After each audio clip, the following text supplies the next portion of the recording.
ఓం నమో భగవతే వాసుదేవాయ.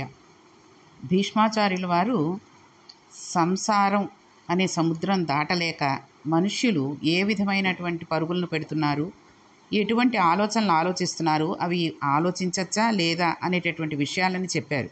చెబుతూ ఇంకొక గొప్ప ఉపాఖ్యానంగా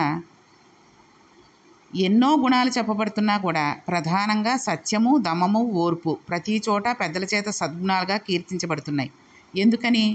ఎందుకు ఈ మూడు అంత గొప్పవి, అంత ప్రాధాన్యత ఏముందో తెలియజేయవలసింది తాతగారు అని ధర్మరాజు గారు అడిగితే భీష్మాచార్యుల వారు చెప్తున్నారన్నమాట. ఒకప్పుడు సృష్టికర్త అయిన చతుర్ముఖ బ్రహ్మగారు హంసరూపాన్ని ధరించి సాధ్యులతో దీని గురించి విషయాలను చెప్పారు. దానిని హంసగీత అని పిలుస్తారు. నేను ఆ హంసగీతను నీ ప్రశ్నకు జవాబుగా వివరిస్తానని చెప్పి ప్రారంభం చేశారు.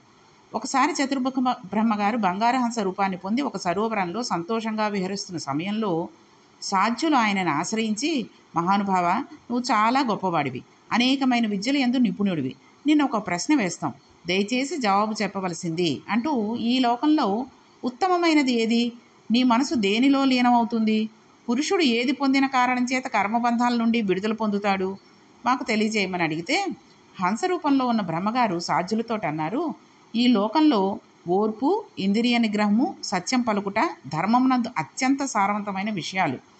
ఈ మూడు అనుష్ఠించిన వారు మిగిలిన గుణాలన్నిటినీ తన ప్రమేయం లేకుండా అనుష్ఠించిన వారే ఉంటారు. సత్యము అన్నప్పుడు ఏది సత్యము అన్న ప్రశ్న వస్తే, సత్పురుషులు ఏది మాట్లాడతారో అవి సత్యాలు. వాళ్ళు అసత్యాలు మాట్లాడరు, అబద్ధాలు చెప్పరు. వాళ్ళు ఎటువంటి మాటలు మాట్లాడారు అన్నది అర్థం చేసుకుంటే ఎటువంటి మాటలు మాట్లాడాలో అర్థమవుతుంది. ప్రాణస్థానాలు కదిలితే ఎంతో బాధ కలుగుతుంది. ఇతరులు అంత ఖేదాన్ని కలిగించే మాటలు, న్యాయసమ్మతం కాని మాటలు, ధర్మకార్యానికి వ్యతిరేకమైన మాటలు, అంటే చెప్పే మాటలు కానీ చేసే పనులు కానీ చెయ్యాలని చెప్తున్నవి కానీ ధర్మబద్ధమైనవి కావు. ఎదుటివారికి బాధ కలిగించే కఠినమైన మాటలు సత్యాలు అనిపించుకోవు. ఈ విధంగా కాని మాటలు సత్యాలు అనిపించుకుంటాయి. అంటే అవతల వాళ్ళ మనసు బాధపడిపోయి ఎంతో వేదన పొంది, అయ్యో అతను అలా అన్నాడే అని జీవితాంతం కుళ్ళిపోయేటటువంటి మాటలు సత్యమైనవి కాదు. ఏది చక్కగా చెప్పి వాళ్ళని మరల్చగలుగుతారో ఆ రకంగా చెప్పేవే సత్యమైన మాటలు. అలా అని అబద్ధాలు చెప్పకూడదు. అలా అని ఒక్కొక్కసారి కఠోరంగా ఉన్నా కూడా సత్యాన్ని చెప్పాల్సిన పరిస్థితులు వస్తూ ఉంటాయి. అటువంటప్పుడు కూడా నెమ్మదిగా వాళ్ళు అర్థం చేసుకునేటట్టుగా చెప్పాలి తప్పితే ఏదో రకంగా వాళ్ళని బాధ పెట్టేసి గబగబా నువ్వు ఇలా చేసావు, అలా చేసావు, ఈ రకంగా చేసినందువల్ల ఇలా జరిగింది అని చెప్పేయకూడదు అనేటటువంటి విషయాన్ని ఇక్కడ బ్రహ్మగారు చెప్తున్నారు. ఆ తర్వాత ఓర్పు గురించి ఒక అద్భుతమైన విషయాన్ని భీష్మాచార్యుల వారు ప్రస్తాపన చేస్తున్నారు. ఒక వ్యక్తి ఏ తప్పు చేయలేదు, ఏ విధమైన విచారణ తగిన పరిశీలన లేకుండా, ఆయన హృదయాన్ని అర్థం చేసుకోకుండా జనులు తనను అవమానించినా, నిష్కారణంగా నింద చేసినా వారి పుణ్యాలన్నీ ఎటువంటి మాటలనకుండా ఓర్పుతో భరించిన శాంతి కలిగిన వారి ఖాతాలో జమ చేసేస్తారు. మాటలు భరించడం, ఓర్పు పట్టడం చేతకానితనం కాదు, గొప్ప సుగుణం. అది రమ్మంటే వచ్చేది కాదు. ఓర్మి ఉన్నవారిని తెలిసి కానీ తెలియక కానీ దూషణ చేస్తే చేసిన ఆ పాపానికి అవతల వారు చేసిన పుణ్యాలు కూడా దుఃఖపెట్టిన వ్యక్తికి చేరుతాయి. ఓర్పు చాలా గొప్పది. అందుకే చూడండి, ఓర్పుతో ఉన్న వాళ్ళని, అంటే మాట్లాడకుండా సహిస్తున్నారు కదా అన్న వాళ్ళని ఇష్టం వచ్చినట్టుగా మాటలు అనేయడం చాలా తప్పు. ఫోన్లే ఏదో అనుకుంటున్నారు, భగవత్ సమర్పణం చేసేద్దాం అనుకుని గనక ఆ వ్యక్తి అనుకుంటే, ఇప్పుడు నీకు బుద్ధి లేదురా, నీకు సిగ్గు లేదురా అంటూ ఏదో మాట్లాడేస్తారు అనుకోండి, ఎదురుగుండా ఉన్న వ్యక్తిని అతను ఏ తప్పు చెయ్యకపోయినా చేశాడేమో చేస్తాడేమో అనే ఆలోచనతోటి, అటువంటప్పుడు అవతల వ్యక్తి నేను ఎప్పుడూ ఇటువంటి తప్పుడు పని చెయ్యకపోయినా నన్ను అంటున్నారు, ఫోన్లే నేను తప్పు చేయనప్పుడు నేనెందుకు తిరిగి వాళ్ళతోటి మాట్లాడాలి అని కానీ, లేదా నేను ఇక ముందెప్పుడు అటువంటి తప్పు పని చెయ్యను కదా, వీళ్ళు ఎందుకు నన్ను అనవసరంగా తిడుతున్నారు అనుకుని కానీ మౌనంగా ఉంటే, ఆ మౌనంగా ఉన్న వ్యక్తికి తిట్టేవాళ్ళు ఎవరైతే ఉన్నారో వాళ్ళు చేసిన పుణ్యమంతా కూడా లభించేస్తుందిట. వీళ్ళకి ఆ మంచి వ్యక్తిని తిట్టిన పాపం వాళ్ళ ఖాతాలో పడిపోతుంది. కాబట్టి ఒక మనిషిని ఒక మాట అనేటప్పుడు 100 రకాలుగా ఆలోచించి మాట్లాడాలి. భీష్మాచార్యులు వారి సిద్ధాంతాన్ని చేసి చెప్తున్నారండి ఈ విషయాలని. ఈ లోకంలో సత్యం పలకడం అన్నిటికన్నా గొప్పది. వేదముల సారమంతా సత్యం పలకడమే. సత్యహరిశ్చంద్రులు లాంటి వారు ఈ కలియుగంలో ఉన్నారు అంటే అస్సలు నమ్మడానికే వీల్లేదు కదండి. ఎప్పుడో ఒకప్పుడు ఏదో ఒక రకంగా అసత్యాలు పలుకుతూనే ఉన్నారు, అధర్మాలు చేస్తూనే ఉన్నారు. సత్యం బ్రూయత్ అంటే సత్యం పలకండి, సత్యం వద ధర్మం చర. సత్యం పలకడం కన్నా వాక్కునకు గొప్ప నియమం లేదు. సత్యం పట్టుకోవడం వచ్చిన వారికి ఇంద్రియ నిగ్రహం కూడా వచ్చేస్తుంది. పాపం చేయకుండా ఎవరు ఉండలేరు అసలు నిజానికి. ఎక్కడో అక్కడ ఏదో తప్పు జరుగుతూనే ఉంటుంది. బుకాయించకుండా తను చేసిన తప్పును ఒకరు అడగవలసిన అవసరం లేకుండా చెప్పే అలవాటు ఉన్నవారు మళ్ళీ ఆ తప్పును చెయ్యరు. అంటే పరమేశ్వరుడి దగ్గరికి వెళ్ళి, భగవంతుడా ఈరోజు ఈ తప్పు చేసేసాను, పొరపాటునే చేశానో, తెలిసి చేశానో, తెలియక చేశాను, క్షమించు, ఇక ముందెప్పుడు ఆ తప్పు చేయకుండా ఉండేటటువంటి నిగ్రహాన్ని నాకు ఇయ్యి అని దండం పెట్టుకుంటే భగవంతుడే మనల్ని ఇంకొకసారి ఆ తప్పు చేయకుండా ఉండేటట్టుగా చూసుకుంటాడు. సత్యం నుంచి దమం ఏర్పడుతుంది. ఇంద్రియ నిగ్రహం వలన మోక్షం కలుగుతుంది. ఇంద్రియ నిగ్రహం ఉన్నవాళ్ళు పాపాల జోలికి వెళ్ళరు. పుణ్యాలకు ఫలితంగా చిత్తశుద్ధి ఏర్పడుతుంది. చిత్తశుద్ధిని పాత్రత చేసి పరమేశ్వరుడు జ్ఞానం ఇస్తాడు. ఆ జ్ఞానం వలన అద్వైతానుభూతి కలుగుతుంది. అదే మోక్షం. ఇంద్రియ నిగ్రహం అనేది సమస్త పాపవంచనము చేయించి, మంచికరములను చేయించి మోక్షానికి మార్గం చూపిస్తూ ఉంటుంది. ఇంద్రియాలు ఎప్పుడూ అలజడితో కూడుకుని అశాంతిని సృష్టిస్తూ ఉంటాయి. సమము దమము ఒకదానితో ఒకటి చేరి ఉంటాయి. కన్ను అది ఇది చూడు అది చూడు అంటూ వేధిస్తూ ఉంటుంది. అంతేగాని అది చూడొచ్చా చూడకూడదా అన్నది దానికి అవసరం. చూడు అంటూనే ఉంటుంది. చూసిన తర్వాత అది ఉపశమిస్తుంది. చెవి వినచ్చా వినకూడదా, వినడం ప్రయోజనమా కాదా అన్నది చెవులకు అవసరం లేదు. విని సంతోషాన్ని పొందాలి. మనస్సు చెవితో కలిసి వినకూడనివన్నీ విని పాపాన్ని మూటకట్టుకుంటుంది. మనస్సు కళ్ళతో కలిసి చూడకూడనివన్నీ చూసి పాపాన్ని మూటకట్టుకుంటుంది. అంటే ఇప్పుడు అర్థమైంది కదండి. సమము చూడడము, దమము వినడము, ఇవి రెండూ కూడా ఎంత తప్పుడు పనులు చేయిస్తూ ఉంటాయో మనస్సుని. ఇంద్రియాల అలజడి మనసుతో కలిసి విషయసుఖాల వలన పరమతాత్కాలికమైన శాంతిని పొందుతూ ఉంటుంది. వాసనలను దృష్టిలో పెట్టుకుని మనసు ఇంద్రియాలతో కలిసి విజృంభిస్తూ ఉంటుంది. మార్చి మార్చి అదే అడుగుతూ ఉంటుంది. ఈ ఇంద్రియాల అశాంతికి శాంతిని కల్పించడానికి ఎంచుకున్న మార్గం వాటిని తృప్తిపరచడమే తప్పితే ధర్మంతో సంబంధం లేదు. అంటే జీవుడు పతనమైపోతాడు. ధర్మకార్యాచరణ చేత జీవుడు శాంతించడం అలవాటు చేసుకోవాలి. కాబట్టి మనం ఏవైతే చూడకూడదో అటువంటివి చూస్తున్నప్పుడు మనస్సుని మళ్ళీ మన దారిలోకి తెచ్చుకుని భగవంతుని వెంపు కనుక మరల్చుకున్నా, మంచి విషయాల జోలికి మరల్చుకున్నా అది శాంతిని పొందుతుంది. లేదు, అనవసరమైన విషయాలు చూడడానికే, అనవసర విషయాలు చదవడానికే, అనవసర విషయాలు వినడానికే, అనవసరమైనటువంటి విషయాలను స్పర్శించడానికే, అనవసరమైనటువంటి విషయాలను రుచి చూడడానికే మనస్సు కనుక స్వాధీన పడిపోతే ఆ వ్యక్తి ఇక ఎప్పుడూ కూడా ఉద్ధరిల్లడు. కాబట్టి ఏది ఎంతవరకు అవసరమో అంతవరకే ధర్మపదంగా చూడవలసినది చూడాలి. చూడకూడనిదైనా భార్య యందు ధర్మపదంగా కామాన్ని కనుక వాళ్ళు గ్రహిస్తే అది తప్పు కాదు. అవతల ఇంకొక పరాయి స్త్రీని ఆ రకంగా చూస్తే అది తప్పు. ఒకవేళ కళ్ళు ఎప్పుడైనా ఒక పరాయి స్త్రీని చూసి ఆహా అద్భుతంగా ఉంది అనుకుంటే వెంటనే అమ్మవారి రూపాన్ని మన మనసులోకి వచ్చేసేటట్టుగా మనం నిగ్రహించుకోగలగాలి. అమ్మవారిలా చాలా బాగుంది ఆవిడ అనుకుంటే తప్పు లేదు.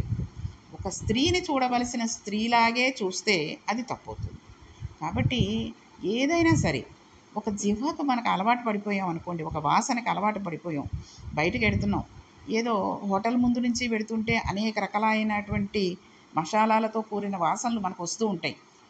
అదే సమయంలో మనం ఏ కార్తీక మాసం ఉపవాసమో, శివరాత్రి ఉపవాసమో ఉన్నామే అనుకోండి, ఆ వాసనలు పీల్చి అబ్బా ఎంత బాగున్నాయో, రేపు ఇవాళ ఉపవాసం కాబట్టి రేపు ఇలాంటి కూర ఏదైనా వండుకోవాలి అనుకుంటే ఆ ఉపవాసం ఉన్న ఫలితం మొత్తం పోతుంది. కాబట్టి అదేదో వాసన వచ్చింది పీల్చాము విదిలేయడమే అంతే. దాన్ని ఇంక గురించి ఆలోచించకూడదు. మన కర్మ కొద్దీనండి. ఉపవాసాలు ఉన్నప్పుడు ఇలాంటి వాసనలు, ఏదో భక్తిగా భగవంతుడి గుడికి వెడదామనుకున్నప్పుడు చూడకూడనివేవో చూసేటటువంటి పరిస్థితులు. అంటే అక్కడికి ముఖ్యంగా ఈ ఆడవాళ్ళు, ఈ రోజుల్లో మగవాళ్ళు కూడా పొట్టి పొట్టి నిక్కర్లు వేసేసుకుని షార్ట్స్ అంటున్నారు, గుళ్ళకు వచ్చేయడం, ఓ బనీన్ లాంటిదో లేకపోతే టీషర్ట్ లాంటిదో వేసేసుకోవడం, ఇంత కాళ్ళు మోకాళ్ళు దాటి పైదాకా కనిపించేయడం. యువతల వ్యక్తి ఎంత భక్తిగా ఉందామన్నా అలా కనిపిస్తూ ఉంటే ఇక ఆడపిల్లలు చెప్పనే అక్కర్లేదు. నైట్ డ్రెస్సులు అంటున్నారు ఇప్పుడు, ఏదో ప్యాంట్ షర్ట్ లాంటివి, అవి వేసేసుకోవడం, జుట్లు విరబోసేసుకోవడం, ఎక్కడో ఒక క్లిప్పు పెట్టుకుంటారు, బొట్టు ఉందో లేదో కనబడదు, పైన ఆచ్ఛాదన అనేది లేకుండా ఒక ఓణి లాంటిదో చున్నీ లాంటిదో వేసుకోకుండా గుళ్ళకు వచ్చేస్తుంటే చూసే ఆడవాళ్ళైనా మగవాళ్ళైనా కళ్ళు కొంత అపవిత్రత చూస్తాయి కదండి. కాబట్టి ఇటువంటివన్నీ చూసేటటువంటి పరిస్థితులు వచ్చినప్పుడు మనం వెంటనే భగవంతుడి మూర్తిని కనుక చూసి క్షమించమని అడిగేసుకుంటూ ఉంటే మన మనస్సు తప్పుడు దోవలోకి వెళ్ళదు. అలాగే రుచులు కూడా, మనకు ఏది సాత్వికమైన ఆహారమో అది తీసుకుంటేనే మన మాట స్పష్టత ఉంటుంది, మన మనసు స్పష్టంగా ఉంటుంది, మంచి ఆలోచనలు ఆలోచిస్తుంది. అంతేగాని అక్కర్లేనివన్నీ లాక్కునేవి పీక్కునేవి తినేస్తే నాలిక మొద్దుబారిపోయి చక్కగా విష్ణు సహస్రం చదవాలన్నా లలితా సహస్రం చదవాలన్నా తడబడుతూనే ఉంటుంది తప్పితే స్పష్టంగా ఎప్పుడూ అది చదవడానికి అంగీకరించదు. కాబట్టి అటువంటివి ఏమైనా ఉంటే విదిలేసి చక్కగా శాకాహారంగా భగవంతుడికి ఇష్టమైనటువంటివి ఏముంటాయో ఒక పండో ఫలము అంతే కదండి. మనం భగవంతుడికి నైవేద్యం చేసేది ఓ పండు కదలీ ఫలాన్ని, అంటే అది ఏవి ఎంగిలి చెయ్యనటువంటి గింజలతో వచ్చినటువంటి చెట్టు కాబట్టి నారికేళం కదలీ ఫలం ఈ రెండు కూడానండి ఎంగిలి చేయనివి. అంటే చూడండి, సీతాఫలాలు, సీతాఫలం తిన్న తర్వాత నోట్లోంచి ఊసినటువంటి ఆ గింజతోటి సీతాఫలం వస్తుంది. అంటే అది గనక మనం నైవేద్యంగా భగవంతుడికి పెడితే ఎంగిలి పండు పెట్టినట్టే అవుతుంది. కాబట్టి ఎప్పుడూ కూడా కొబ్బరికాయ కొట్టడం, అరటిపళ్ళు నైవేద్యం పెట్టడమే భగవంతుడికి. అరటిపళ్ళు కూడా ఏవో ఆ చిన్న చిన్న అరటిపళ్ళు చిన్న చిటికిన వేలంత ఉన్నవి తీసుకొచ్చేసి అవే దొరికాయండి అని కాదు. నువ్వు చక్కెరకేళి అరటిపళ్ళు తింటే అవే పెట్టు, చక్కగా పొడుగ్గా ఉన్న పచ్చరటి పళ్ళు పెట్టుకుంటే అవే పెట్టు. అవి భగవంతుడికి పెట్టి మనస్ఫూర్తిగా ఆయన తింటున్నాడు అనుకుని అది ప్రసాదంగా మనం స్వీకరిస్తే ఫలితం బాగుంటుంది. కాబట్టి వేరే వేరే తిళ్ళ గురించి రుచుల గురించి వెళ్లకుండా నాలుకని అదుపులో పెట్టుకునేటటువంటి పరిస్థితిని మనకి కల్పించమని భగవంతుడిని వేడుకోవాలి. కాబట్టి ఎప్పుడెప్పుడు మన ఇంద్రియాలు కనుక మనల్ని మోసం చేయడానికి, మనల్ని చెప్పిన మాట వినకుండా, మనం చెప్పిన మాట వినకుండా అధిగమిస్తున్నప్పుడు మన మనస్సు కూడా వాటితోటే వెళ్ళిపోయి ఆ సుఖాన్ని అనుభవిస్తూ ఉంటుంది. కాబట్టి ఎప్పటికప్పుడు వాటిని తుంచివేస్తూ ఉన్నట్టయితేనే ధర్మ సంబంధంగా మనం ఉన్నట్టుగా లెక్కకొస్తుంది. ధర్మ కార్యాచరణ చేత జీవుడు శాంతించడం అలవాటు కావాలండి. మనసు దేవాలయ ధ్వజస్తంభం చూడాలి, గురువుగారి పాదాలు చూడాలి, మంచి మంచి విషయాలను చూడాలి అని అడుగుతుంటే సమస్య లేదు. అది ధర్మం చేత కట్టుబడి విచ్చలవిడితనాన్ని వదిలివేస్తే అణిగిపోయింది అని గుర్తు. అలా అనగడం చేత అది శాంతి పొందుతుంది. అప్పుడు అది జీవుడి ఉద్ధరణకి కారణమవుతుంది. ఓర్పు, సత్యం పలకడం, ఇంద్రియ నిగ్రహం, ఈ గుణాలు చాలా చాలా గొప్పవి. కోపం ఓర్పును పోగొట్టగల మొదటి ప్రతిబంధకం. అవతల వారు ఏదో తప్పు చేశారు అంటే తన కోపం వస్తుంది. రోజు ఎదుటివాళ్ళ దోషాలను ఎంచడం పెట్టుకుంటే తమని గురించి విచారించుకుని ఉద్ధరించుకోవడం ఎప్పుడు చేసుకోవాలి? అవతల వారి దోషాలను నిర్ణయించి వాళ్ళని కోపపడడం మొదలు పెడితే వాళ్ళు ఎన్ని మంచి పనులు చేసినా కోపం వలన ఎంత పాపం చేస్తున్నారో కూడా తెలియదు. దానివల్ల చివరకు చేసిన పుణ్యం తక్కువ, పాపం ఎక్కువ అయిపోతుంది. కోపస్పర్శ పొందగానే ఉత్తమ కార్యాలన్నీ కూడా చెడిపోతాయండి. కోపాన్ని విడిచిపెట్టాలి. కోపం రాకుండా చూసుకున్న వాళ్ళు ఓర్పు పట్టి కోపాన్ని తొలగించుకున్నవారు అవుతారు.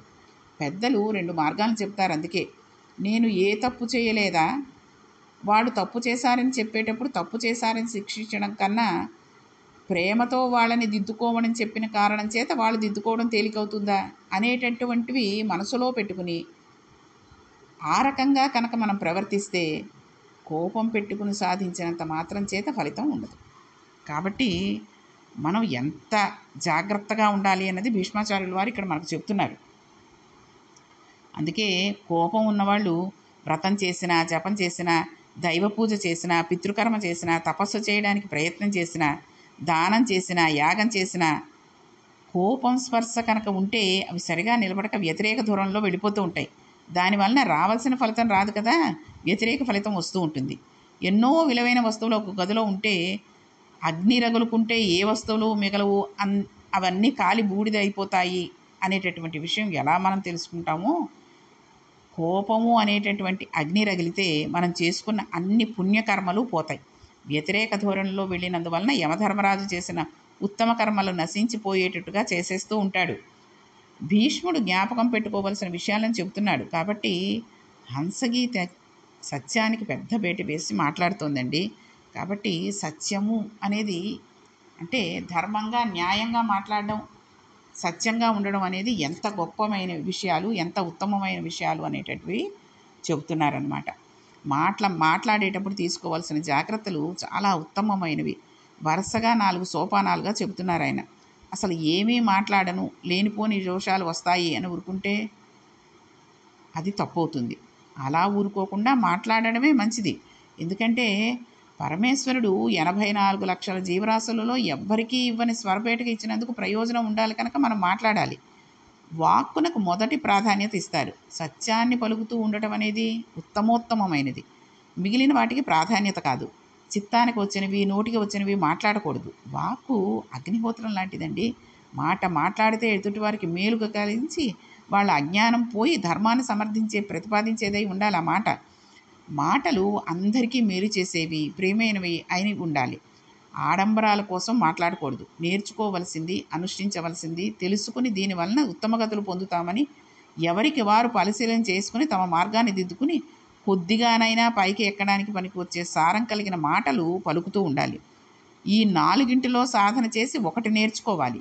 ఈ 4 క్రమాన్ని తెలుసుకుని మాట్లాడుతున్న వారిని దేవతలు మెచ్చుకుంటారు. చతుర్ముఖ బ్రహ్మగారు హంసగీతలో ఈ విషయాలను చెబుతూ ఇంకొక అద్భుతమైన విషయాన్ని కూడా ప్రతిపాదన చేశారు. అదేంటంటే ఆత్మజ్ఞానం. ఆత్మజ్ఞానం అన్నిటికన్నా చాలా గొప్పదండి. తన ఆత్మకు సంబంధించిన జ్ఞానం ఏది ఉంటుందో అది అన్నిటికంటే గొప్పది. కాబట్టి ఆత్మజ్ఞానం కలిగిన వారు ఏ రకంగా ఉంటారు, ఆత్మజ్ఞానం అనేది ఏమిటి అనేటటువంటి విషయాలన్నిటి కూడా బ్రహ్మగారు హంసగీతలో చెప్పినటువంటి విషయాలని మనం రేపటి పారాయణంలో వింటూ శ్రీమదాంధ్ర మహాభారత ప్రవచనాన్ని కొనసాగిద్దాం. ఓం నమో భగవతే వాసుదేవాయ.